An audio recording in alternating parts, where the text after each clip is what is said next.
are you, everyone? Are you guys going to?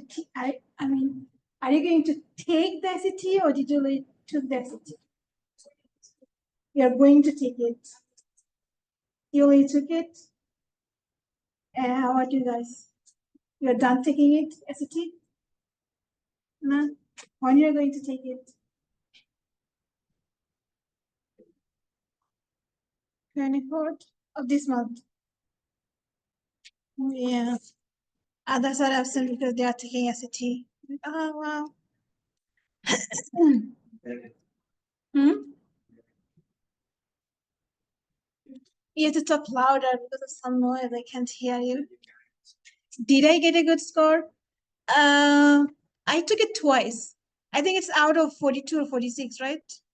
Or 36. It used to be. Oh, so I think it was out of 36 when I took it. 36 or 18? No, 36. It was out of 36 before. ACT Act. Yeah. SAT is out of 400 or something. SAT. It's big number. But ACT, when I took it before 2009.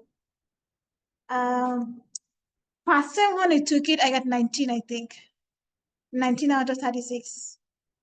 Half, more than half, little bit half. And next time I took it, I think I got 23 or 22, something like that. But anyway, I didn't need them. Because CUNY, they don't care.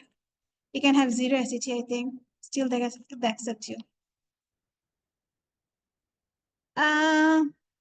Actually, it does. You know what happened? There was one student in junior class. Like when I was senior, he was junior, and he was one of the worst students. Like he was never a serious student. He did bad in all of his classes and everything. And guess what? He was so lucky. He got perfect score in SAT. And I think all the SAT are multiple choice, no written question. So I still can't believe how was he so lucky. He aced the SAT. Like he got perfect SAT score, 36 out of 36. And guess what? He got the scholarship in the Ann Arbor. Oh, I was still living in Michigan that time. Do you know the University of Ann Arbor? It was the most expensive and prestigious school in Michigan. They gave him full scholarship, full ride. And he was the failing student. Oh man, like unbelievable. So yeah, it was one of the biggest regret in my life that, well, I was way better than him. I didn't get any scholarship, but he, F student or D at least, D student, he got Fulbright, like full scholarship. Yeah. So it does matter, I think, the score. In my case, it didn't matter because after my high school, I moved here and I went to CUNY. CUNY doesn't care. I mean, at least for my case, it didn't care. And plus, we get Pell Grant, TAP Grant, everything. So it doesn't matter. So yeah, but still, take the SAT seriously. If you want to go private school, it does matter. For CUNY, ignore. About today's lecture. So initially, I was thinking of going over 4.1 and 4.2. Whatever you learned watching your asynchronous video. But then I couldn't finish my lecture. I couldn't finish making it. So I was like, well, let me just skip that and do something fun instead. So 4.3 is much more fun than 4.1 and 2. 4.1 and 2 is exactly what you learn in the video. Whatever he talked about, the chemistry guy. His explanation is actually really good. I love listening to his lecture. And whenever you don't understand anything in this class or any other class, watch his recording. He's wonderful. Plus, there are Khan Academy videos. Feel free to get the help from the Khan Academy also. My head is hurting so badly. Today I took one exam for my class. And after that, my head is hurting so badly. Like I was so stressed. Now it is hurting so much. Anyway, so 4.3, we are going to do definite integral. So if you did watch the recording, then you know what is definite integral and indefinite integral. So you have two types of integral. Let me tell you briefly.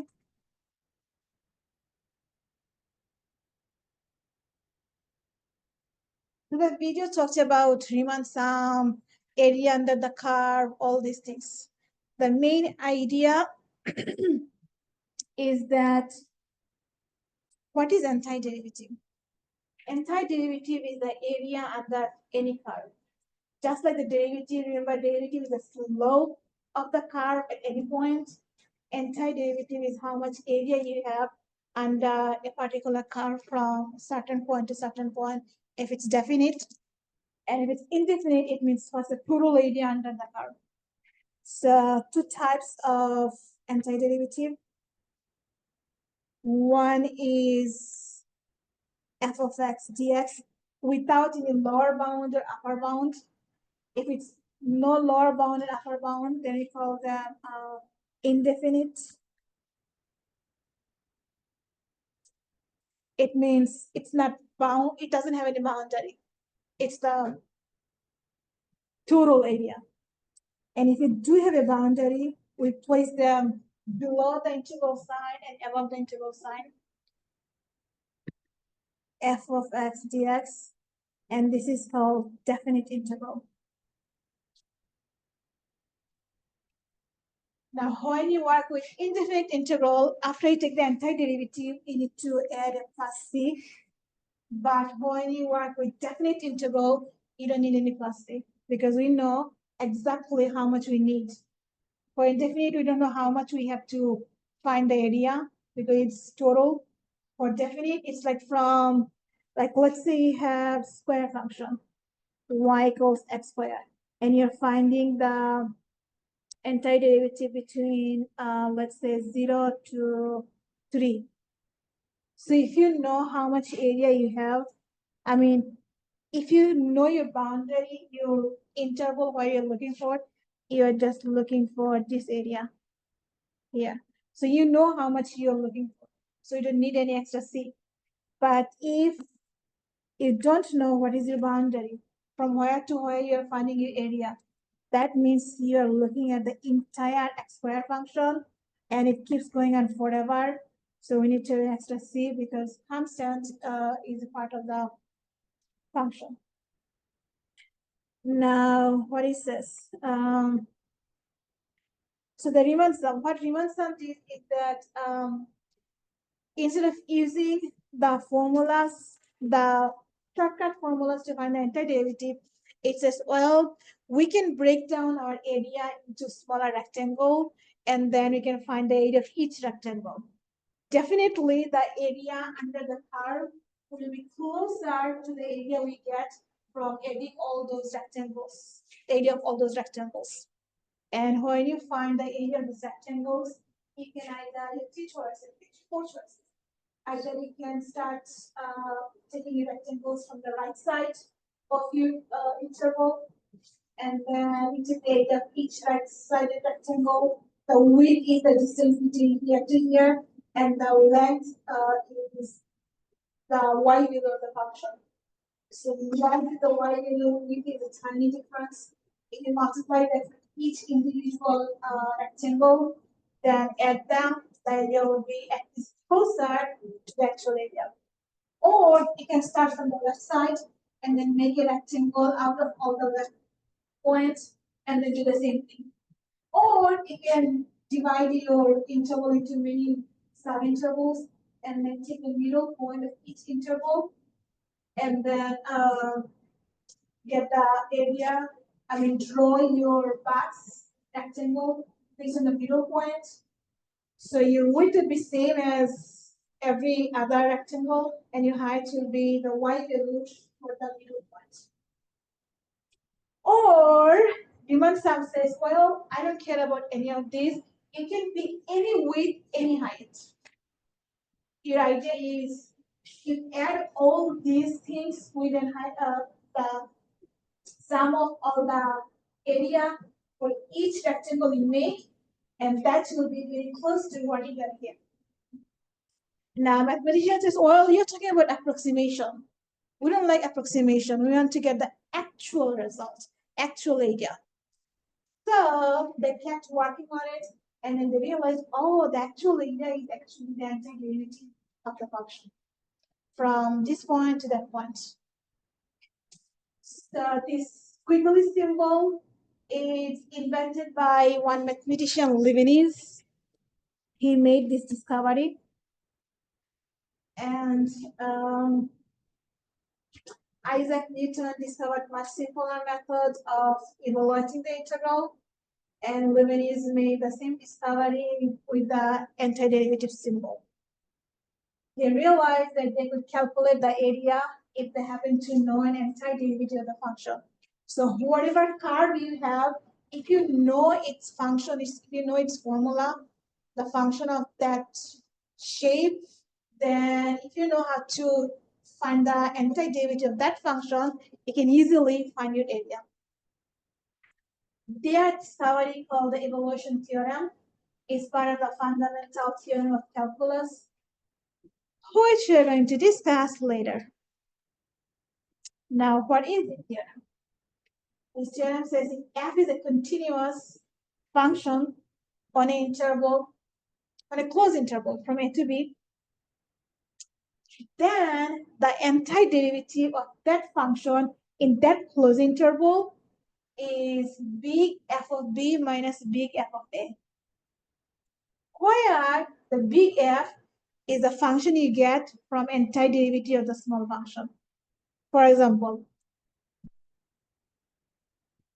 if our small function is x squared and you're taking the antiderivative, then you get the big function f. And do you remember how to find the antiderivative from our last class? What do you do? Add 1 divided by the sum. So we get x cubed divided by 3. So this is a big function.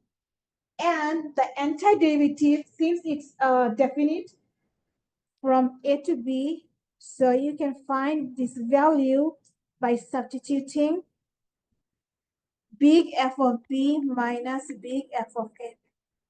In other words, replace the upper limit into the function. Whatever you get, subtract. If you replace the lower limit into the function. For example, let's say I'm finding from 0 to 1 of the function x squared dx. This will give us our f of x as x cubed over 3. And this antiderivative is f of 1 minus f of 0. So f of 1 is 1 cubed over 3 minus 0 cubed over 3. So we get 1 minus 0, which is, sorry, what I'm saying, 1/3 minus 0, which is 1/3.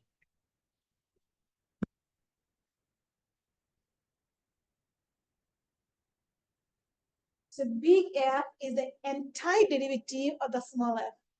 Previously, we learned that f prime is the derivative of small f, and now you're going backwards, so we use a big F for the small antiderivative of the small f. Clear? Please.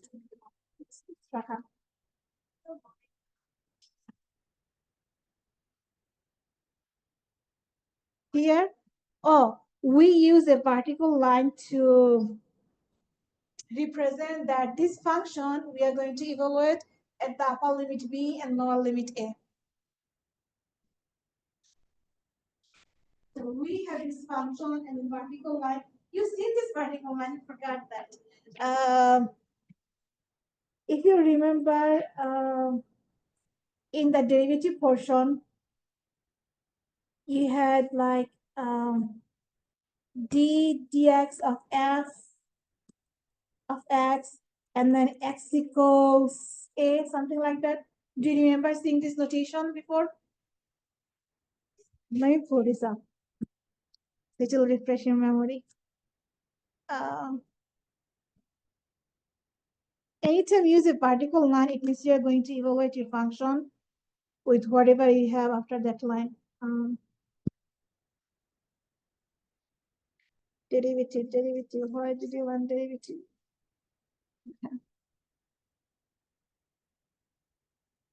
Notation. Here it is. Right? If you evaluate the derivative, that is as the same as the derivative, and you're evaluating x equals same. Same notation we are using here for antiderivative. Which one here? So let me write it bigger. So if we have a function f of x dx, and this function, you're finding the area from A to B. Let's say this is A, and here we have B, and this is your f of x. Now finding antiderivative of f, it means you're finding the area under this curve from the number A to B in the interval. And this is same as you have a big function f of x, and this function you are evaluating when x is A and when x is B. In other words, we always evaluate the right limit first, the right number you have in the interval, and subtract the amount you have at the left side of the interval. And this is true, right? If you want to know what the area here, you take the entire area, which is f of b, and you subtract this small area, whatever you have here. Whatever you have here and whatever you have here. So you take the entire area and you subtract the small area.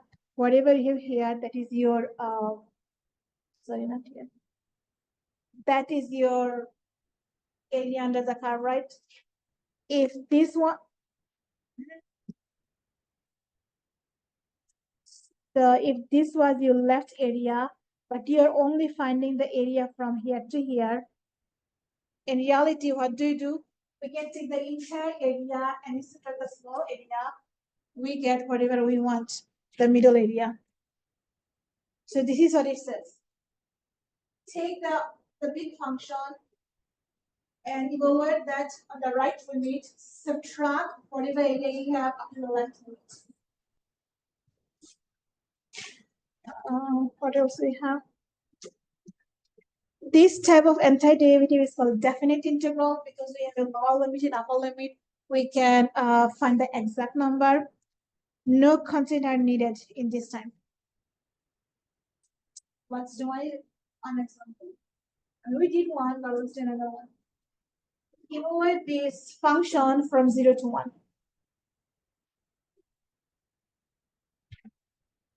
So our big F will be antiderivative of the small f, which means it's the antiderivative of 3 plus 7x square root of x.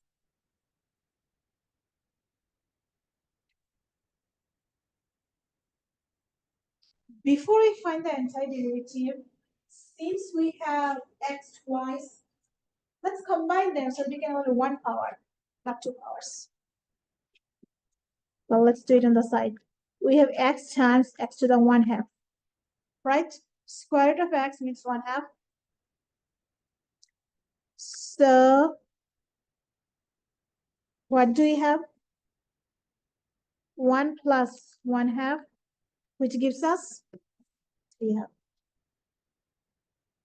So we have antiderivative of 3 plus 7x to the 3/2.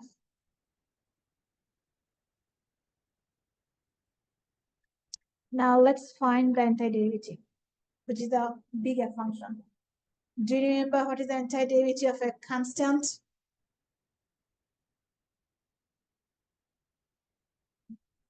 The constant times x, the variable. If you're not sure, think about which function has derivative 3. 3x has derivative 3. Now, antiderivative of the next one, Huh? Dx is just a symbol. So I keep forgetting that. For now, yes, you have to. But because you are not professional yet. Once you become professional, you can ignore that. Okay, so antiderivative of 3 is 3x. And antiderivative of 7, x to the 3 is 7 times what? Apollo?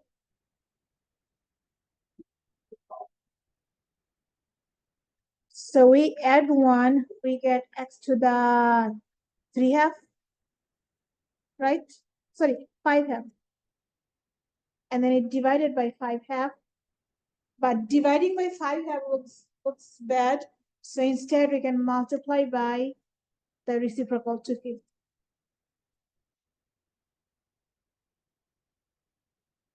Dividing by 5 half is same as multiplying by the reciprocal 2/5. So these are big F function. 3x plus 14/5 x to the 5 half. Now, if you are doing indefinite integral, you would have write this with a C. But this is not indefinite interval, this is a definite interval. So what you're going to do is you're going to evaluate this big F function for x equals to 1 and x equals to 0. The upper limit always is first. Or the page number.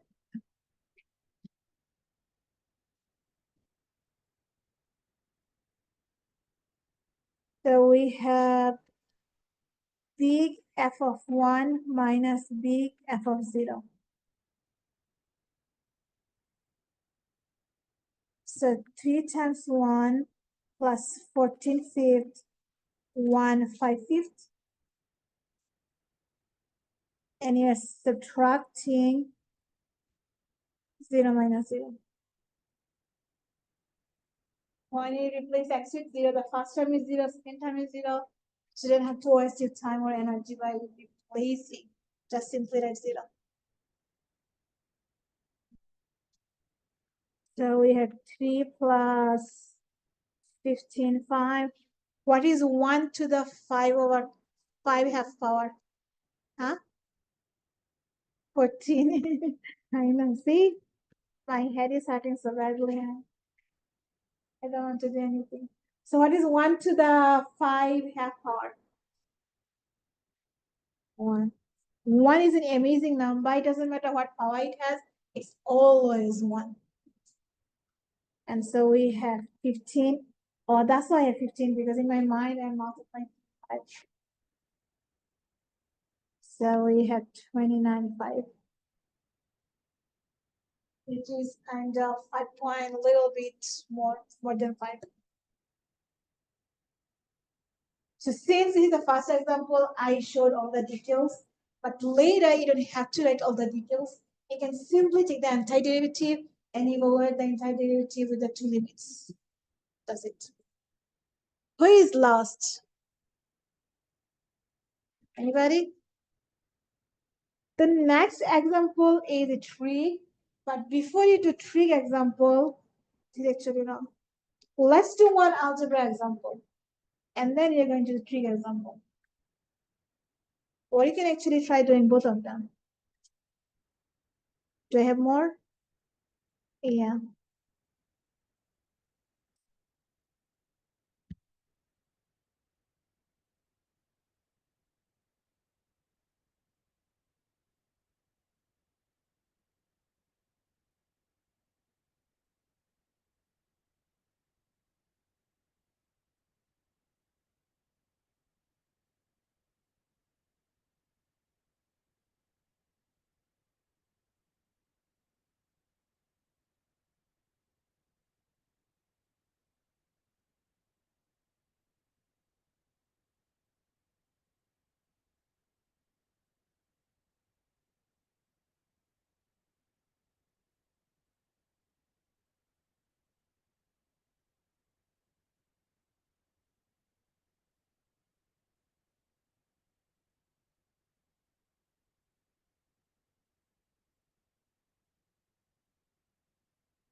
This is number you need to find the entire quantity to the variable.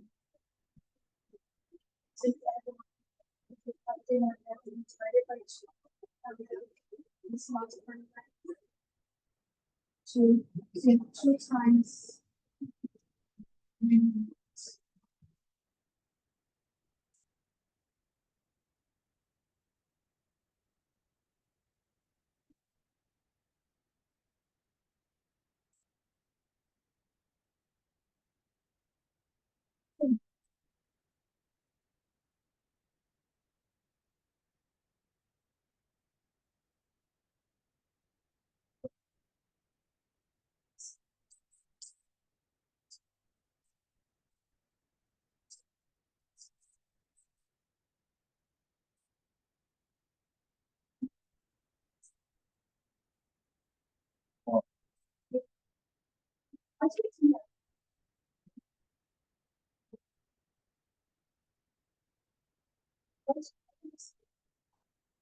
This story is being mentioned just like the just as the derivative in living equation.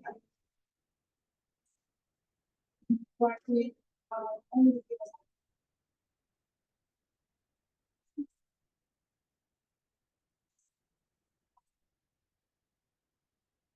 see that we just just very parallel equations. If it was a constant single number, then you have an access to it.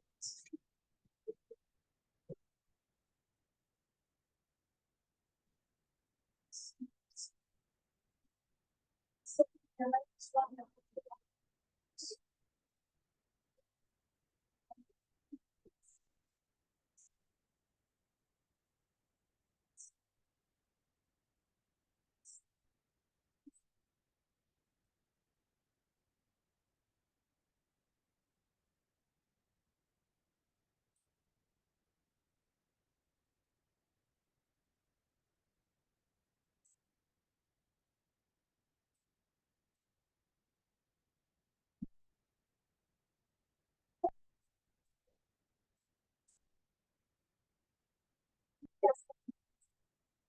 whatever we did on the denominator, we could always do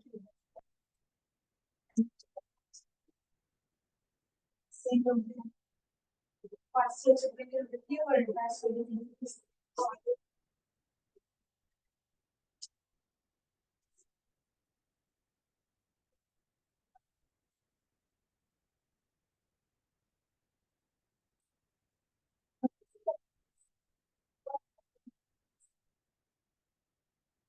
So these functions in all chunks and reference.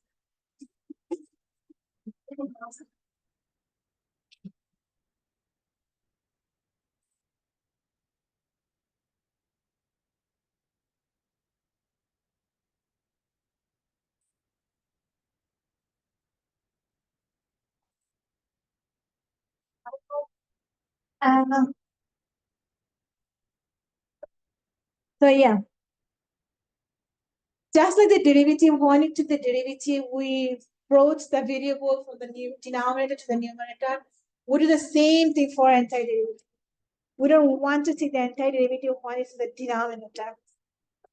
So step 1 is simplify our expression. So square root of 3 over x is same as square root of 3 over square root of x. Now we don't want the square root of x in the denominator, so we bring it up and we get square root of 3 x to the negative 1/2 power. So this antiderivative is same as 1 from 1 to 9 as square root of 3 x to the negative 1/2 dx.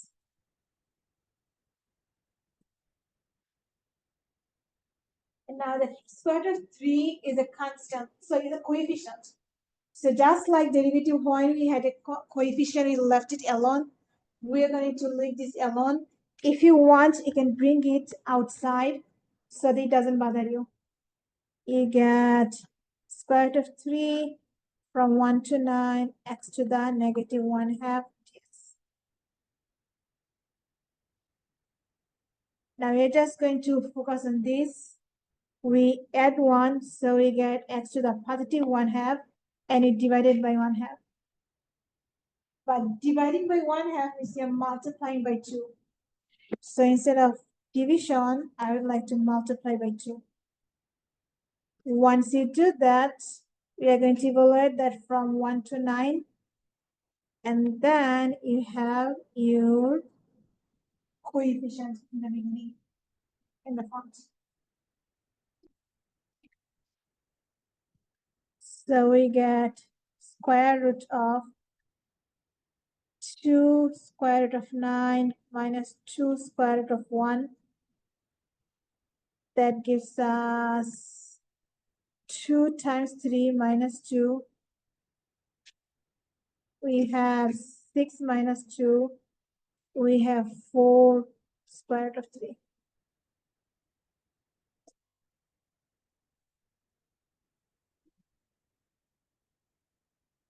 If you want, you can keep your square root of 3 inside and then take the derivative. It doesn't matter. At that, you get the same result. Or if you want, you can bring it to outside and then just work with the variable. It's also fine. Any question on this?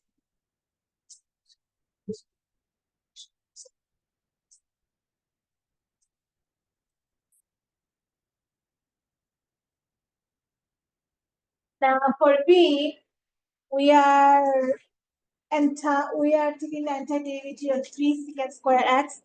So this 3 is useless. If you want, you can bring it outside of the integral. So I get 3 from 0 to pi over 4 secant square x dx. And now you may feel confused that, well, what is the antiderivative of secant square? Well, think about which function has a derivative secant square. That will be the antiderivative of the secant square. So what function, if you take the derivative, it will become secant square. Which function has derivative secant square? Tangent. That means if you take the antiderivative of secant square, you're taking the antiderivative of the derivative of the tangent. Anti and derivative, they are opposite of one another. They die after fighting with one another. So we have antiderivative of the tangent is the secant square. So antiderivative secant square is a tangent function. So this entire thing is simply our tangent x at 0 and pi over 4. So for the trig function, if you're confused about what is the antiderivative, go backward. Think about what is the derivative. Which function has a derivative of what we have? Take the antiderivative of that, you get the result. So we still have our 3 in the front. So we had 3 times tangent pi over 4 minus tangent 0. How much is tangent pi over 4? 1. And tangent 0 is 0. If you don't remember them, you have a calculator, you can use that. Or you can use a special triangle or the table or the unit circle. There's so many ways to remember them. So in other words, we have 3 times 1 minus 0, which is 3 times 1. The answer is 3. For definite integral, we get a number because we can substitute our antiderivative function using the two limits. Now, the next one is an interesting function. It's not the normal sin x. It's the absolute value of the sin x.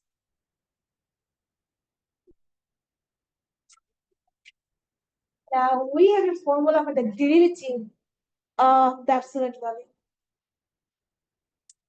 But so far, we don't know here what is the antiderivative absolute value function. That means you cannot use the absolute value. You cannot leave it absolute value and take the antiderivative. First step is do something so that there is no more absolute value you see in the function. Ellen, what can you do? Wonderful. We go back to the original definition of the absolute value. Absolute value of x is the positive x where your x is positive, and the same function is negative x if your x is negative. This is the definition of the absolute value. So we bring our 6 outside, we get 6 antiderivative of 0 to 3 pi over 2 of the absolute value of the sin x dx. Now the sin x has two portions. In some way it's positive, in some way it's negative. So let's see where it's negative and where it's positive. So sin graph goes up, goes down, m set 2 pi. This is 0. But look at our limits. It says start from 0, go to 3 pi over 2. Do you know why the sin function is 3 pi over 2? Here, here, or here? It's the bottom, right? So this is, we have 3 pi over 2. This is pi, and this is pi over 2. So they're telling us what is the area here. This is what this antiderivative is. How much is the area from here to there?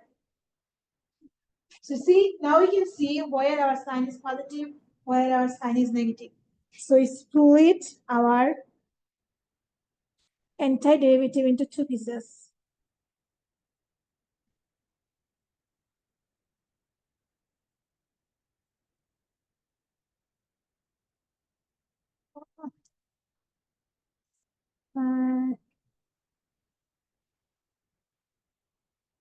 So in some portion our sign is positive, in some portion our sign is negative. From where to where our sign is positive?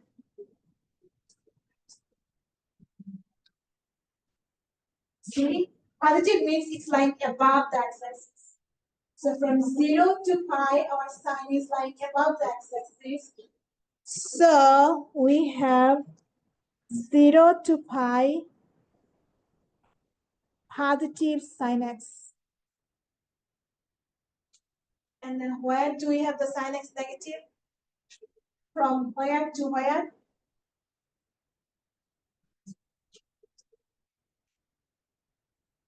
In this part, so from pi to 3 pi over 2, our sign, let me use this right nicely. Our sign is negative. Because we have absolute value function, so that's why we are doing the same thing, but twice. So we have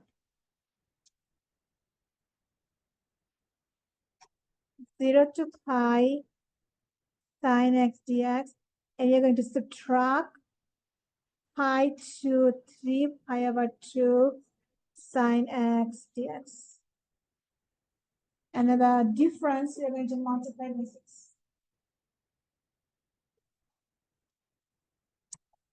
Now, antiderivative sin x. Let's go back to the other way around. Which function has derivative sin x?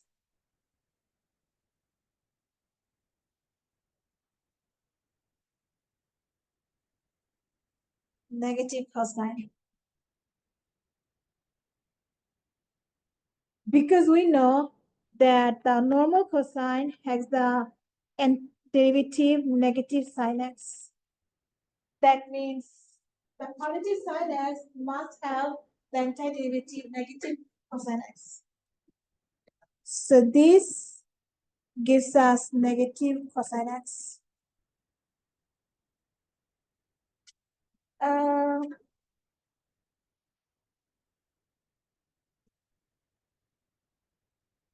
we are subtracting cosine x. Sorry, I should do this. The antiderivative portion is sine x is negative cosine x. And we have negative sine x is positive cosine x. Yeah. Negative sine x gives us cosine x. So let me actually use this line.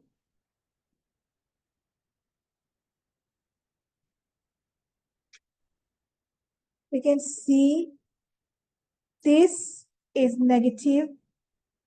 So we get negative cosine x. And negative sine x is a positive cosine x. So this portion is positive cosine x.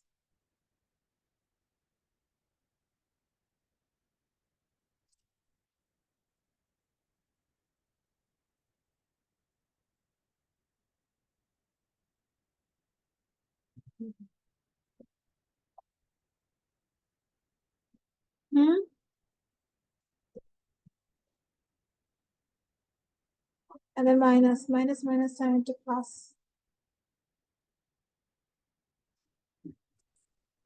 What I am missing here?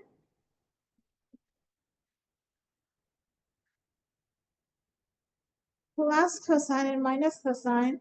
Oh, I'm not missing anything, my bad. Our limits are different. I totally forgot. So it doesn't matter, yeah. So this portion is negative cosine, the other portion is positive cosine. So at the end, we get 6 negative cosine x from 0 to pi.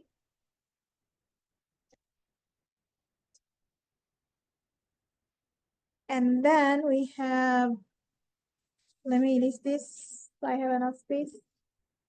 Then we are adding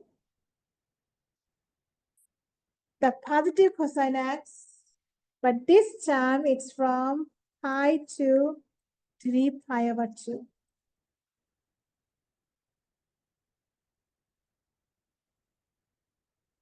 We have the same function, positive and negative, but they don't get cancelled out because our areas are different.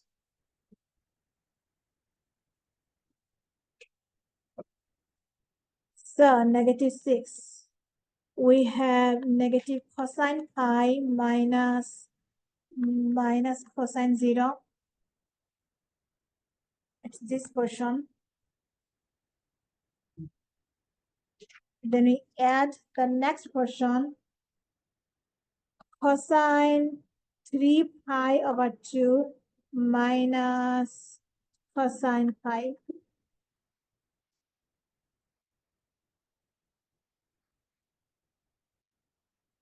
If you ignore the second part, the first part says we have negative cosine pi minus, it's from the formula, and negative cosine 0 from the function. So this negative is from the formula.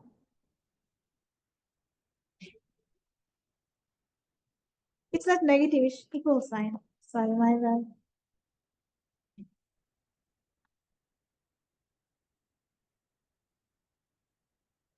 6 times negative cosine pi minus cosine 0.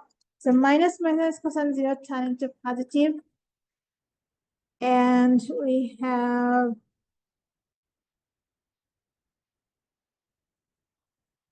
negative cosine pi plus cosine 0 plus cosine 3 pi over 2 minus cosine pi.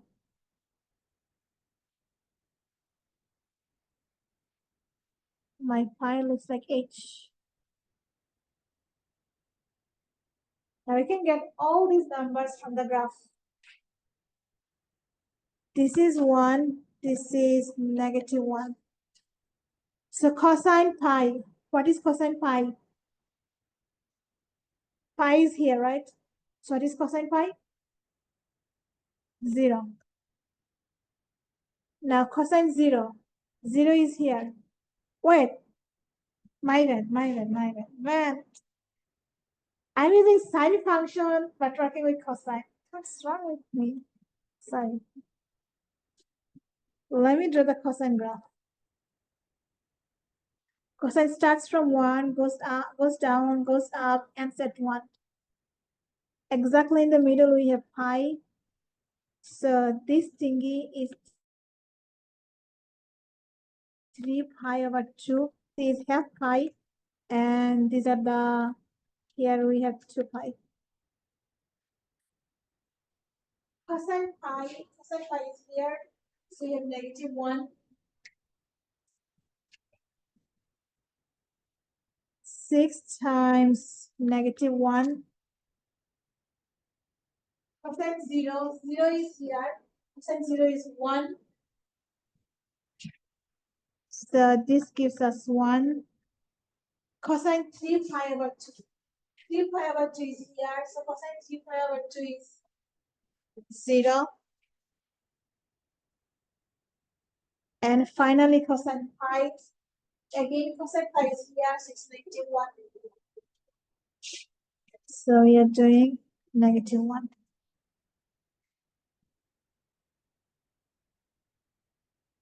In other words, we have 6 times +1, +1, 0, +1. Really? So 6 times 3 gives us 18.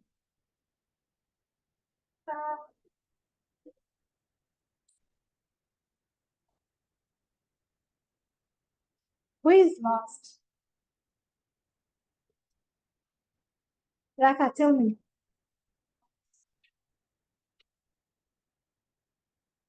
How about Musfika?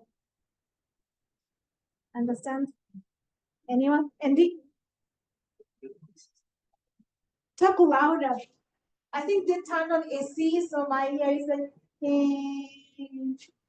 That's sound is bugging me a lot.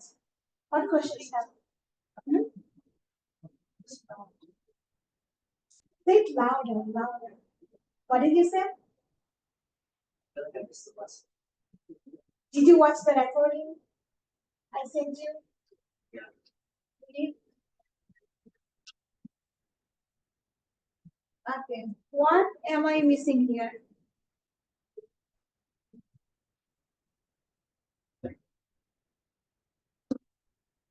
I taught you in the last class how to find the antiderivative. And this class is after you find the antiderivative, how do you plug in numbers and simplify? Between them, am I missing anything? Or the rules of antiderivative?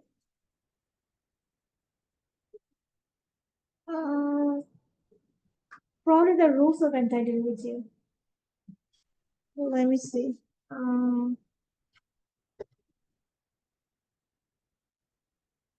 Which section has all the rule?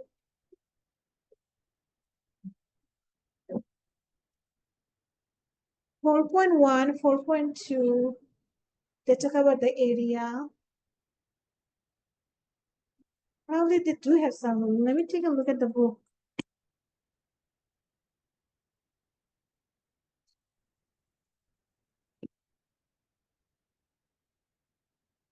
What we are missing?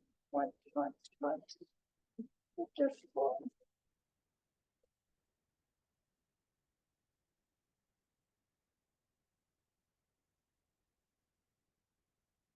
Okay.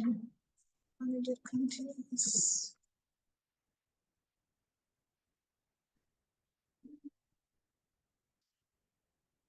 All of these are area under the curve that talked in the recording. How they connect the Riemann sum with the area. Theorem. No, these two theorems are about the Riemann sum. You don't need this.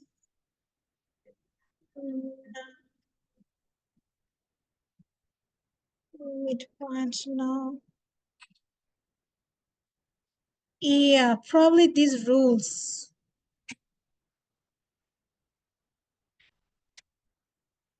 So let's go over with these rules of antiderivative. The first rule says, if you are finding the antiderivative from a to b of the function f of x, this is same as you can switch your limits and get the negative area. The first one says we have the limit from b to a. I'm talking about that top one. Can I write? I can't write yet. Maybe annotate. Let me annotate. Okay. The first rule says if you don't like your limits, then you can switch them, no problem. But when you switch them, you get a negative sign in the front. Yeah, sorry. Yeah.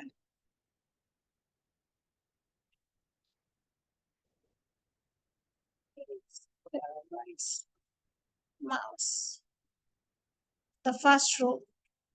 I hate the word. So we can always switch our limits from one number to another number. All you need to do is change the sign. It's second. The second one says if your limits are the same number, the antiderivative is 0.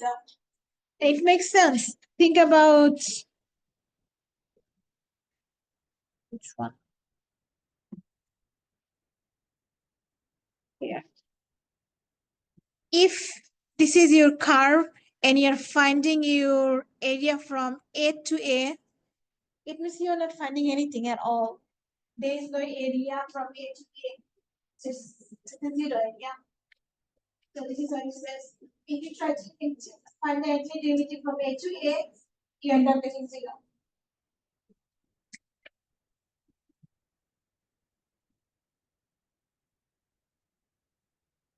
Spelling doesn't work.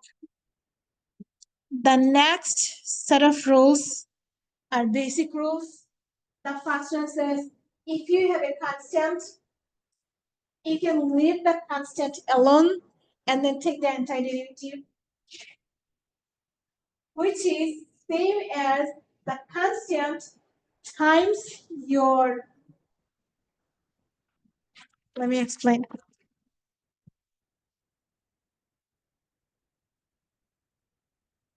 So if you have antiderivative of c dx from a to b, now the c is a constant, so you can pull it out. So you have c times antiderivative of a to b of 1x, sorry, 1 dx. And which function has derivative 1? X. That means the antiderivative of this is x. So you leave your c, and then you evaluate that from a to b. You end up getting c times b minus a. This is the first rule. If you have a constant, antiderivative of the constant times the variable. And if your antiderivative is a definite integral, then you evaluate that from your limits, lower limit, upper limit, and you get the difference in the limits. The second rule says if you have two functions, you're adding or subtracting, it doesn't matter. You're using the antiderivative. It means antiderivative of the first function plus or minus antiderivative of the second function. And this is what I did here previously. If you have a constant times a function, you can pull out the function and then take the antiderivative of the function.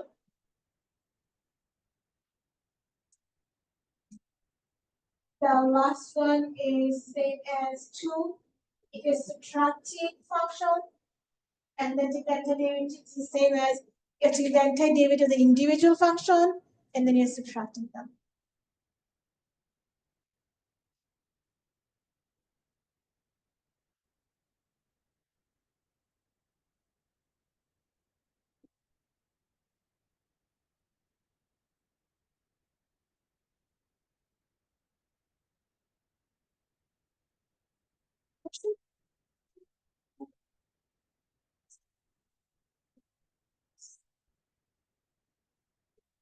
Later you'll see the limit, like when you have the same limit for both functions, if it's one is above the x-axis and one is below, then you have to find the total area, which is with the area that is below. For example, the sine graph we did before. If you look at why do I have this? If you look at the sine graph, let's see you're finding the total area, not the net area, total area. If you find the total area, it means area here plus the area here, right? Now, in order to find the area, you need to take the antiderivative from 0 to pi, and then negative of the antiderivative of from pi to this.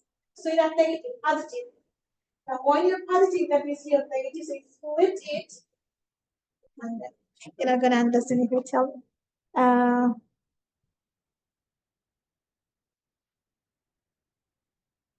So if you want to find the total, okay, not the net area. Total area of sine, so you're doing antiderivative from 0 to 2 pi of sine x dx. I'm not finding the net area, okay? I want to find the total area. So if you want to find the total area, it means it's from 0 to pi sine x plus pi to 2 pi sine x, right? Now, this doesn't happen if you're working with a normal antiderivative sign. For normal antiderivative sign, this portion is like below the x-axis, so you have to subtract. But if you subtract, then your limit is from, you know what, never mind. You'll see when I'll do the example later. I don't want to confuse you more than what you are already feeling. Let me see, do I have more rules? Probably not. No, these are just explanation. One more rule. If we have a part from A to C and C to B, we can combine the area, it becomes A to B. What does that mean?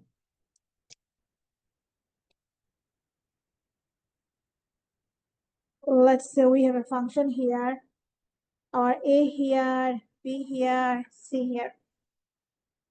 So it says the area from A to C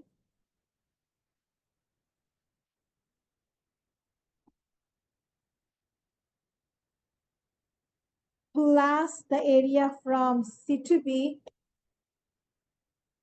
If you combine the two area, what do you have the total area from what to what? From A to B of your function. So this function is from A to C, and this portion is from C to B. If you add the two area, it's same as you have the area from this lower limit to this upper limit, as long as you have the same ending and starting point. So you're starting here, ending here. For the next part, you're starting at the same point where you ended for the first part. So as long as the starting and ending point are the same, you can combine the total area from the lower limit here to the upper limit from the other function.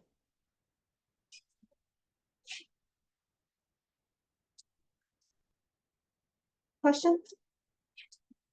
These are rules, all the rules.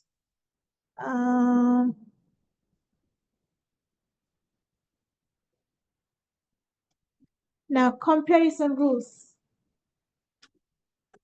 If we have a function lying above the x-axis,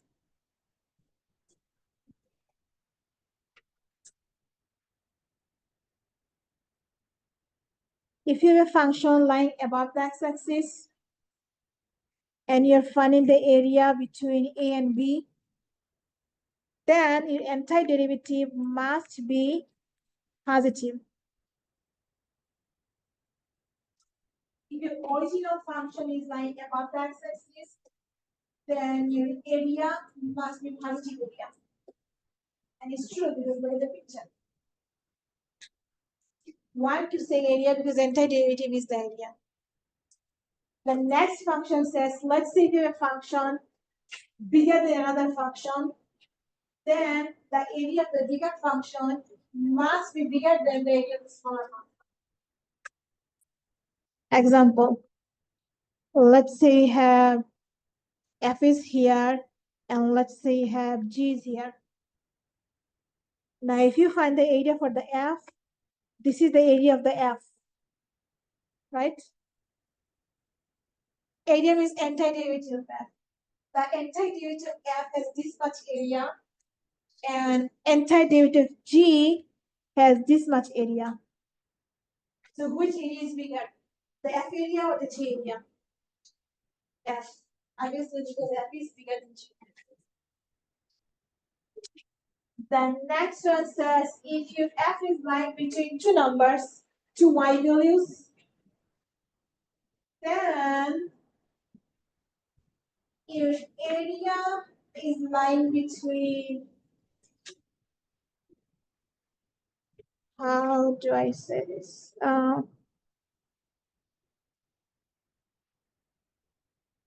So this is our f, and let's say f is lying between 1 and 2. If your function is lying between two y values, and let's say this is your a and this is your b, then your total area must be between these two. This is basically what it means. Your function is lying between two numbers, then if it's the antiderivative, it must be this times b minus a and this times b minus a. Well, I don't think I'm not going to use this. So I'm sorry about that. Let me erase all of this. More rules. No, that's all that's all the rules we have, which I don't have in my slides. That Miss Andy, I gave you all the rules. Now let's see what you have next. The notation antiderivative of antiderivative f of x dx is traditionally used for an antiderivative f, and it's called the indefinite integral. I told you that already. Now, like I showed you before, if big F is the antiderivative of the small f, that means if you take the derivative of the big F, you end up getting the small f without the antiderivative. It's like they're saying antiderivative of the derivative is the original function, or derivative of the antiderivative is the original function. In other words, if you put derivative and antiderivative together, they fight, they will die, you're left to the original function. So if small f, you take the antiderivative and turns into big F, that means if you want to find what's the derivative of the big F, you can take the derivative of the antiderivative of the small f. So the derivative, antiderivative cancel out. What is left? the original small f function. In other words, the derivative of the entire derivative is just the original function. Just like the square root. Square root of a square is the original function x, right? Same thing here. Derivative of the entire derivative is the original function f. And here, since it's indefinite integral, that means when you take the entire derivative, you have to put a plus c.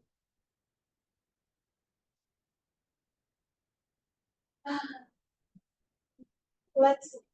If big F and small f are continuous, such that the derivative of the big F is the small f for all x, then what is the entire derivative of small f from A to B?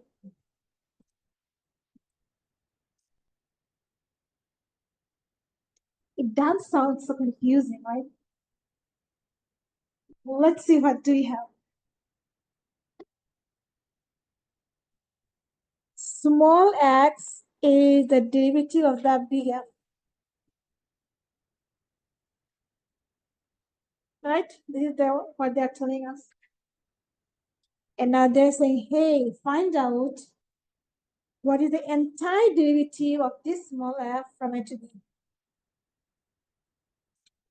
That means we need to find the entire derivative of this from A to B.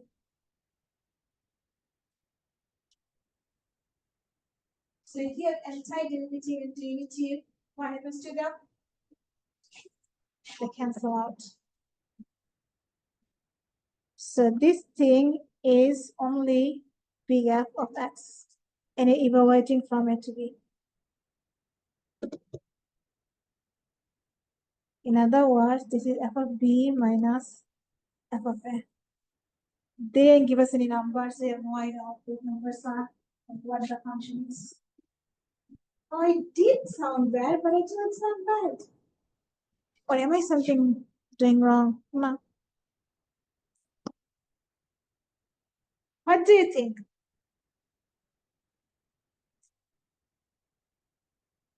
Did I confuse you guys? Kind of, right? So what I do is I start with something known. What is known? So let me erase everything again.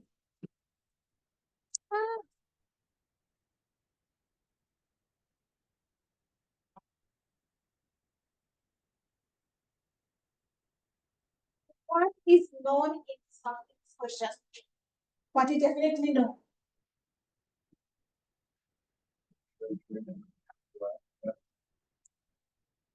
We definitely know this information.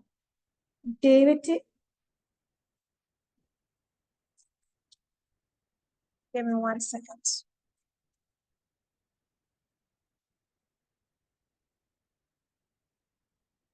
Let me close it and open it again.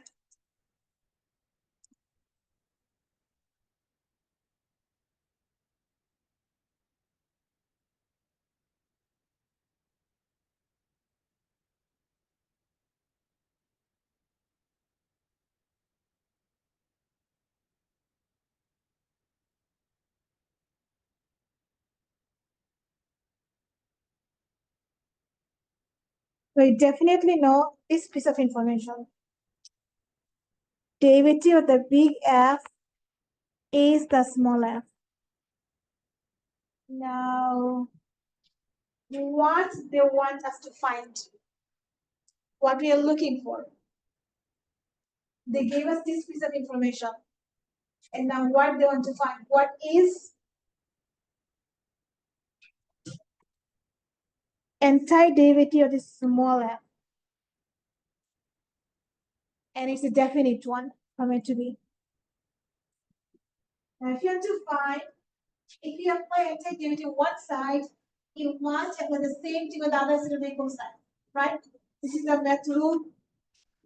We want to find entire derivative, the small one, which is same as we are applying the antiderivative on the big F, because small f is derivative of the big F. So if you apply the antiderivative on the small f, you apply the antiderivative on the derivative of the big F. On the left side, we have both of them together, big antiderivative and derivative. So they cancel out. So we get only f of x. And on this side, we have a to b f of x dx. Now, even though the antiderivative cancel out, but we still have our limits, right? From where to where? This function, this big function, we are looking at which portion? From where to where? So we have to indicate that you're looking at this function from A to B. And you already know how to evaluate that. This is same as the big F of the upper limit minus the big F of the lower limit. In other words, once we get the y values for them, that's it. You're done. Okay. Is it clear now? Better? Well, let's see what they have next. Algebra 1. I think you can do it. The only difference between this one and the one we did before, for the previous question, we had the limits given to us. And this one is that we don't have the limit. That means it's indefinite integral. So take the antiderivative just like you did it before. And when you do it, at the end, you have to put a plus c. It is an indefinite integral. What do you have next? Why do you have the rules here? Oh, I'm in the wrong place. Oh, and these rules are for indefinite integral. 7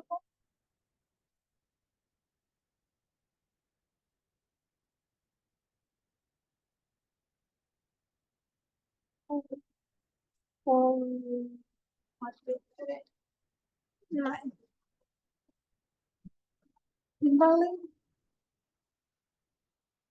Carrie, Judith, Mac, Ziad here, Chi, Jocelyn here, Lucas here,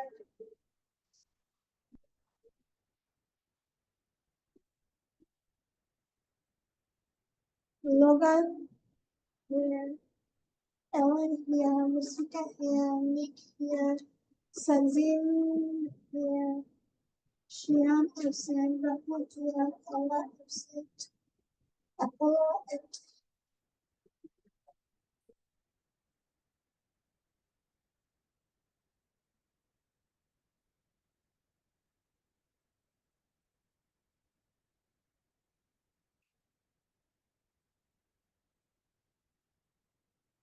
What would be your first step?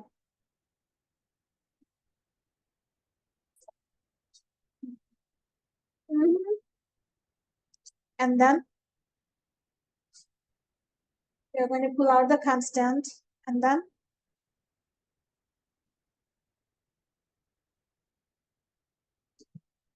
so rewrite the root, the radical using exponent.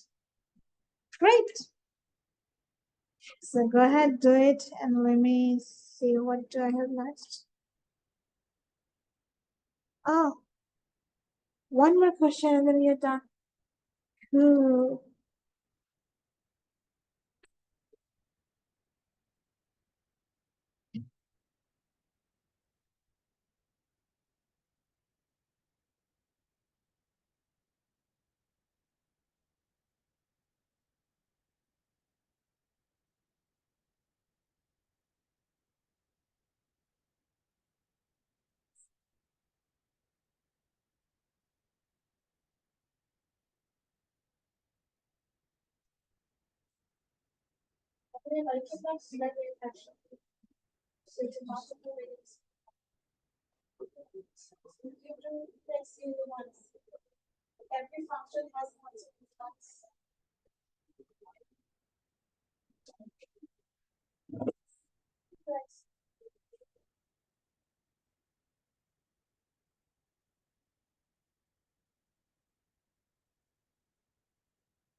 But you can, if you want, you can separate them, or you can do everything together.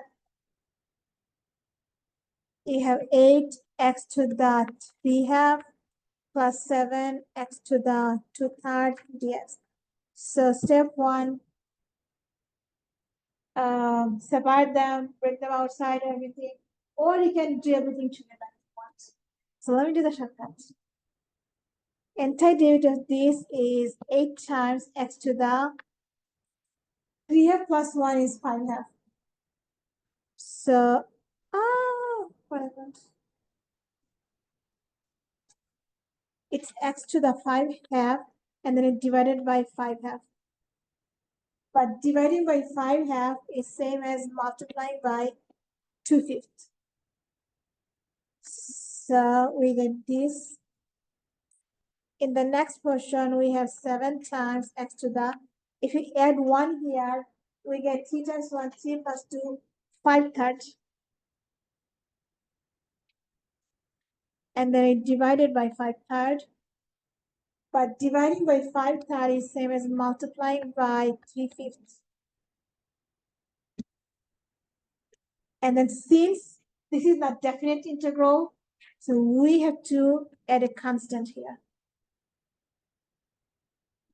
So we have 16.5 x to the 5 half, 21.5 x to the 5 third, and then some type of constant, we don't know how much that is. And now we have one last question before we go. Can I change my slides? So we have some rules,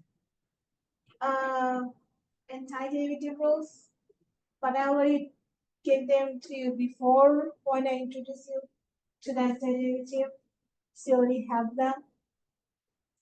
Now applying all these rules, you can find the antiderivative of this function. First step, let's bring this to outside. So you have 3 times sine 2x divided by sine x dx. Now think about it. What can we do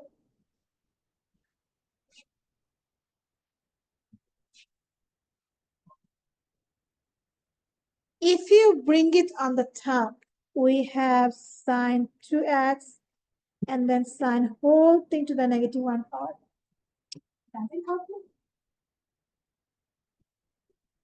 This is not x. If it was x, it would be helpful. These are trig functions. So this doesn't help us. Any other idea? Great. We can use the sine 2x identities. What is sine 2x? 2 sine x cosine x.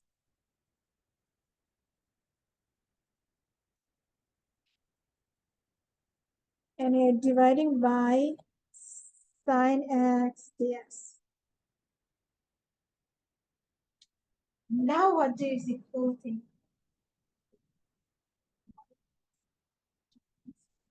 Huh?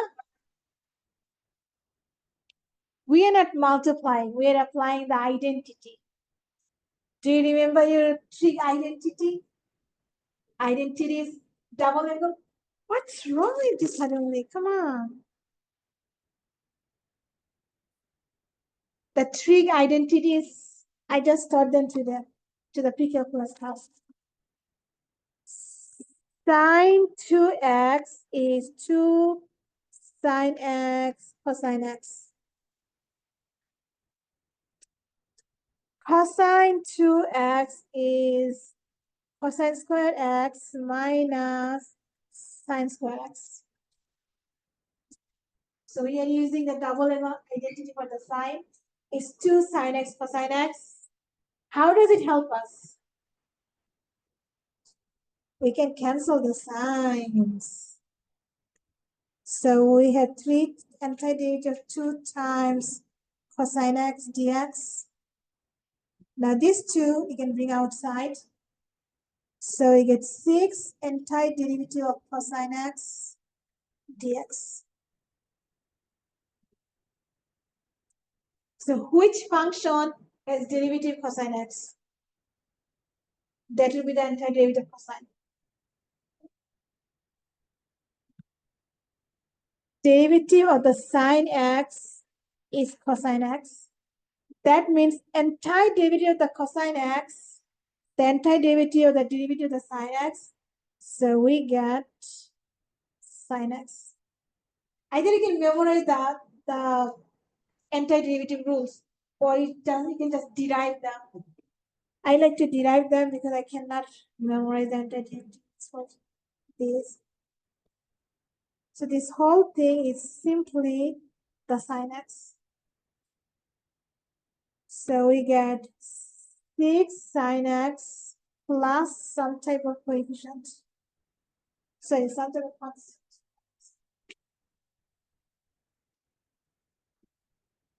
And with this, we are done with section 4.3.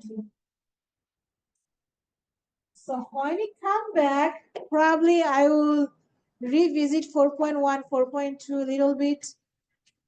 But within in your break, try the homework for 4.1, 4.2, 4.3.